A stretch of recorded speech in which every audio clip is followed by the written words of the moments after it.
Assalamualaikum warahmatullahi wabarakatuh. Depan saya ada dua air putih ya, seperti biasa ini, seperti video yang kemarin. Tapi ini sengaja saya tidak lihatkan mereknya apa. Ini jelas air kemasan, air minum, air layak minum, jernih, bening dan tidak berbau, dua-duanya ya. Yang sebelah kanan ini air RO, air demineral. Yang ini air mineral. Ini kita bicara tentang masalah perbedaan air mineral dan demineral. Sebelum nanti kita tes berapa ukuran air RO dan berapa nilainya atau ukuran air mineral. Nah, sebelumnya sedikit tentang hal-hal yang perlu diketahui ya, yang kita sharing tentang masalah air mineral dan mineral. Ini dua air putih yang berbeda sih ya, berjenisnya berbeda. Yang satu kandungan mineral, ada kandungan mineralnya, itu air mineral. Yang satunya lagi demineral, tidak ada kandungan mineralnya atau di bawah nilai 20. Nanti kalau dites pakai ini di bawah 20 berarti dia masuk air demineral. Atau yang sekarang itu baru boomingnya disebut air RO. Mengapa dibikin air RO? Nah, sekarang itu kan banyak pengusaha-pengusaha, bahkan peneliti-peneliti, pentingnya membuat air RO ini dari sudut pandang air RO dulu. Mereka berpikir bahwasanya kota-kota besar sekarang banyak limbah-limbah, banyak ya, namanya air sudah terkontaminasi. Bahkan air sudah dibikin dari air yang kotor, diolah oleh pemerintah sehingga menjadi layak minum, layak pakai. Biasanya kalau diukur dari ini nanti TDS nih ya, ukuran kandungan logam atau kandungan mineralnya. Ini kan alat untuk mengukur kandungan dalam air. Dia tidak bisa membedakan antara mineral dan alat logam-logam berat. Intinya dia untuk ngetes kandungan berapa nilai kandungan yang ada dalam air tersebut yang layak konsumsi. Biasanya kalau di bawah 200 itu sudah mulai siap dipasarkan di masyarakat gitu ya. Untuk kompetensinya di bawah 200. Kalau di bawah 20 itu demineral. Nah, air RO atau demineral ini dibuat karena mengingat kondisi air yang sudah mengkhawatirkan karena banyaknya limbah-limbah, sehingga yang di dalam air itu yang ditakutkan bukan mineral yang ada, tetapi yang ada justru timbal-timbal berat atau logam-logam berat. Nah, ini yang akan bisa jangka panjangnya akan merusak ginjal gitu. Maka ditemukanlah mesin yang disebut yang menghasilkan air RO. Kalau nggak salah singkatnya osmosis atau apa itu ya.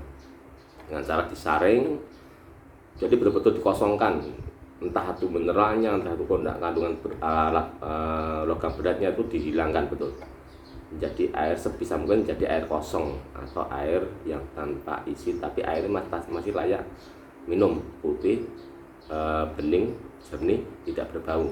Nah, tapi ini memang fungsinya katanya hanya sekedar untuk pelepas dahaga, tapi dia tidak memberatkan kerja ginjal, itu sasarannya itu ya. Lain kalau air yang di gunung ya, air yang di gunung yang tidak ada limbahnya pabrik-pabrik itu kan masih murni. Kalau katakanlah kalau di tes pakai ini menjadi 100 lebih, bahkan 200 lebih, bahkan 300 lebih, itu tetap kandungan mineral murni. Biar kebanyakan seperti itu, kecuali nanti kalau ada yang ditambahkan ada kandungan kapurnya atau apa, tanah-tanah berkapur itu ya. Nah, ini RO itu seperti itu. Mereka menjadi solusi, dimunculkan sebagai solusi untuk agar kandungan di dalam air yang terutama di kota-kota besar itu betul-betul bisa dihilangkan kandungan logam-logam beratnya, agar tidak memberatkan kerja ginjal. Ini pendapat dari RRO. Pentingnya RRO itu karena apa? Mineral menurut pendapat yang pro RRO, katakanlah air tersebut tidak ada mineralnya, tidak ada masalah, karena mineral itu bisa didapat dari makanan, dari buah-buahan, sayur-sayuran, banyak kandungan mineral. Karena mereka memang hidup dengan air kan gitu. Nah, mereka tumbuh dengan air, maka kandungan mineral dalam air pun masuk ke dalam makanan.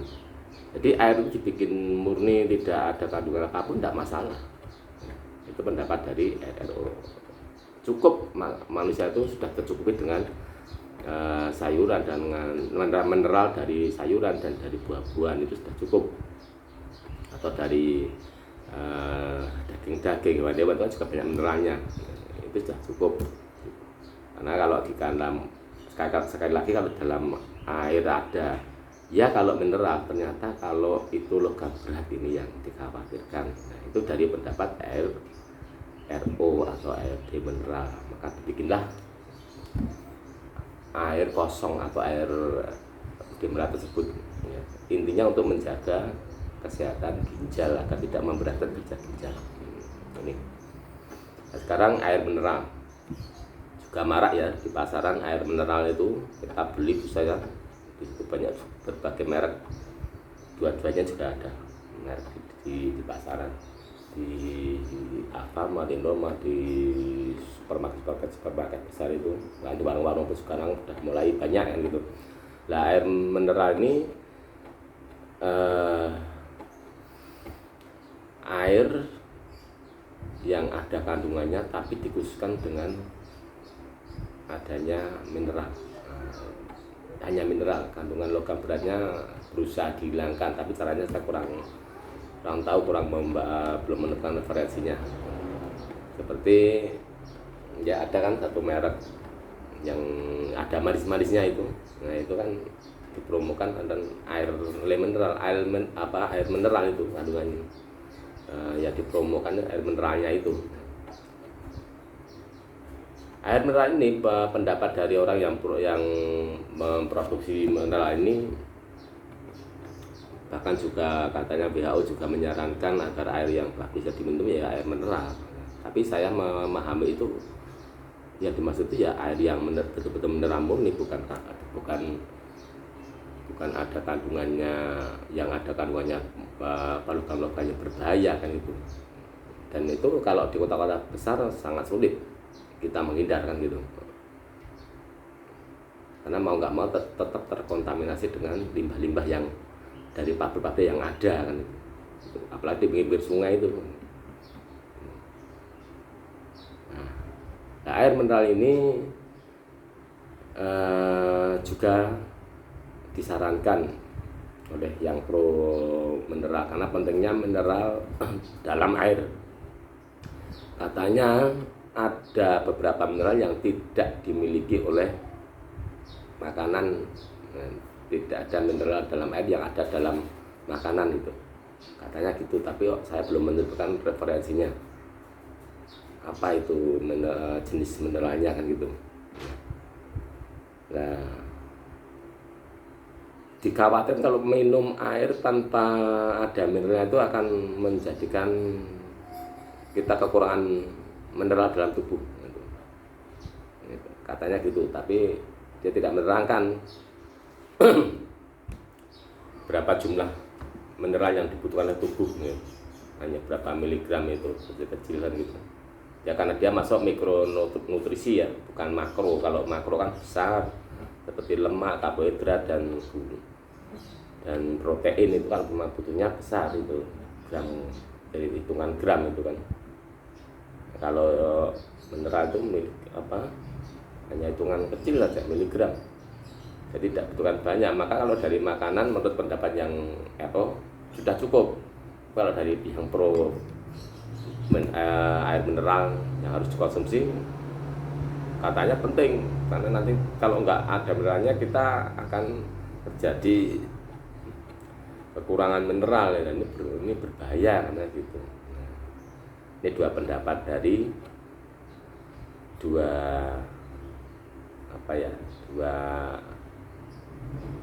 kubu yang pro dengan RO dan yang pro dengan air mineral, pro dengan D mineral dan pro dengan air mineral. Nah, monggo nanti yang dipilih.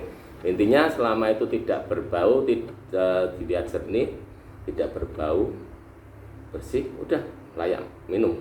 Nah, tapi kalau saya pribadi ya, tergantung, lihat dulu. Kalau di air itu berasal dari kota ya, dari kota ya sebaiknya disaring aja. Kalau punya mesinnya ya disaring, jadikan air RO. Biarpun itu air kosong tidak masalah, nanti soal mineral bisa kita dapat dari makanan. Kalau saya pribadi seperti itu kalau di kota. Kalau air itu berasal diambil dari tanah di kota kan gitu. Takutnya kalau ada limbah-limbah yang mengkontaminasi gitu. Kecuali kalau air tersebut diambil dari pegunungan seperti dari Kemuning atau dari Gunung Lawu atau mana saja yang belum ada kontaminasi limbah, ya kandungan mineralnya itu bagus-bagus saja minum. Ini ya, kita tes air demineral ini sebelah kanan ini kita lihat biasanya di bawah 20.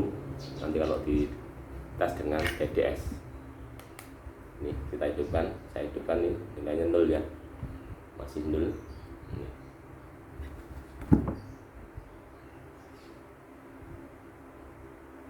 Ini. Jadi berapa itu? Jadi 6 ya. Ini 6, nilainya 6. Berarti kandungan dalam air ini ada 6, entah itu mineral atau logam, atau dua-duanya ada.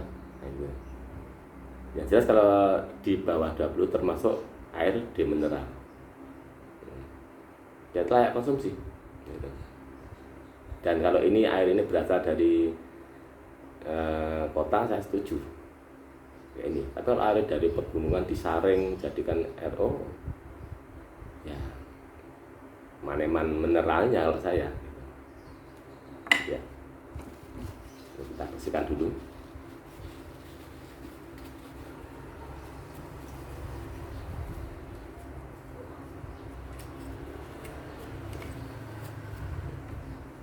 Udah 0 ya. Udah 0. Ini sekarang air yang ada kandungan mineralnya berapa nilainya?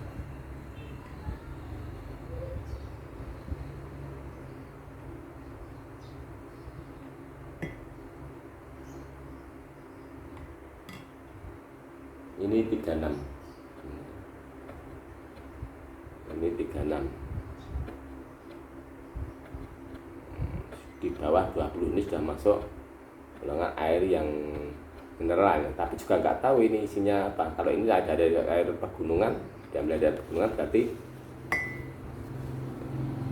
yang sudah diolah ya. Kalau ini kan dari apa,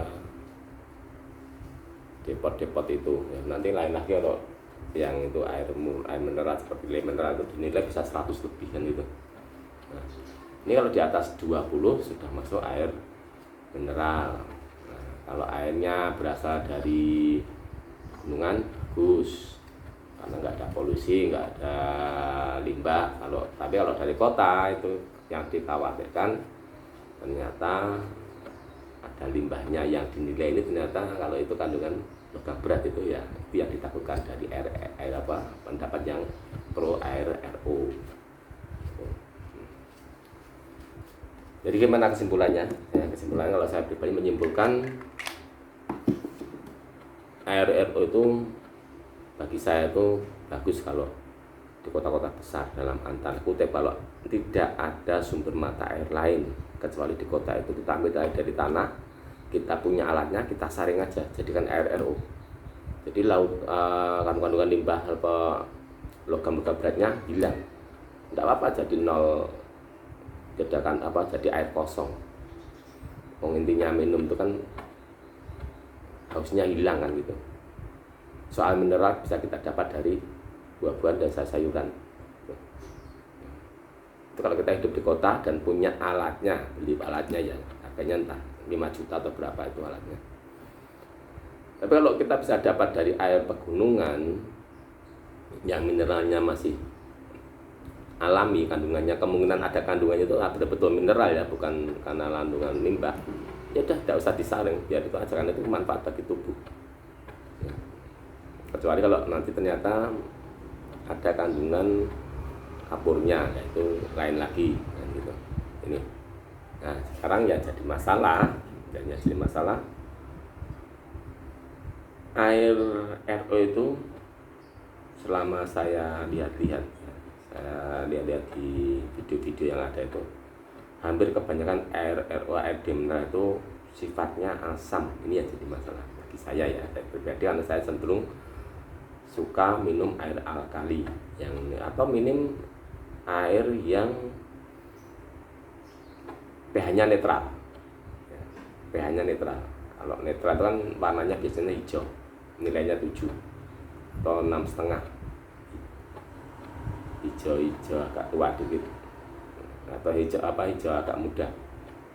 Nah kalau air RO itu sayangnya ya, kalau saya sendiri kurang cenderungnya itu sifatnya kebanyakan asam. Kita buktikan ya.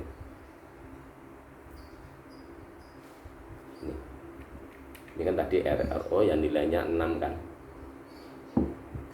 dan ini 3,6. Ini saya belum tahu pH-nya berapa, tapi kalau ini saya sudah sering kali ngetes ya. Air yang awalnya ada kandungan polutan, ada kandungan apa, dibersihkan, disaring jadi air murni bersih, putih, tidak ada kandungan sama sekali, tapi kok sifatnya asam. Kita buktikan, warnanya kuning biasanya.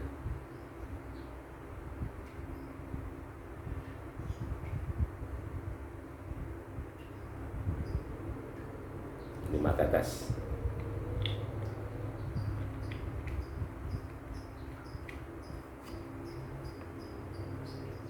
Ya. Warnanya apa?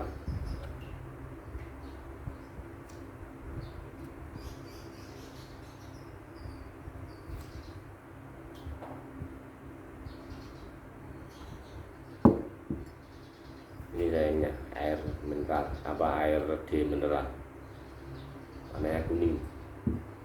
Kalau ini saya belum ngetes, ini belum saya tes. Ini tadi 3,6 ya kandungan TDS-nya. Tes, kalau dites pakai TDS itu 3,6. Ini tadi 6. Ayo kita tes juga.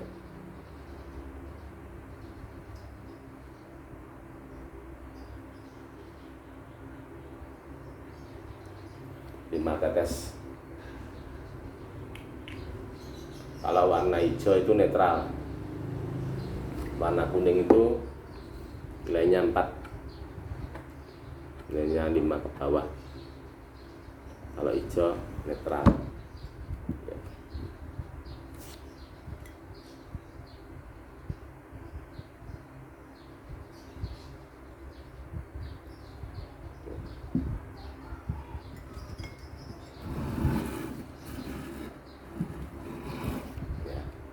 Hijau ini sekitar 6,5 sampai 7, kuning ini pH-nya.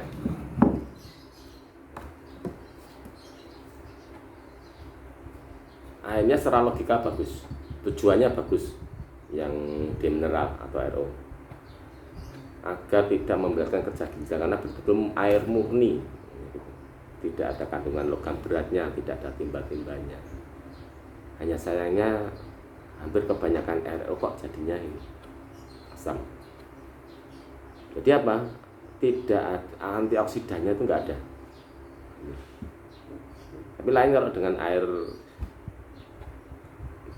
alkali itu sifat antioksidannya itu yang penting gitu. Biasanya kalau ini kan hijau netral, biasanya kalau hijau ke atas warna biru, ungu itu semakin tinggi antioksidannya.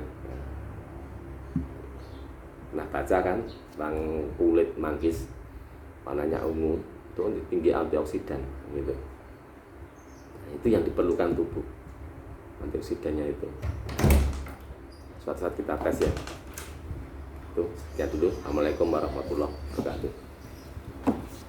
Sangat minta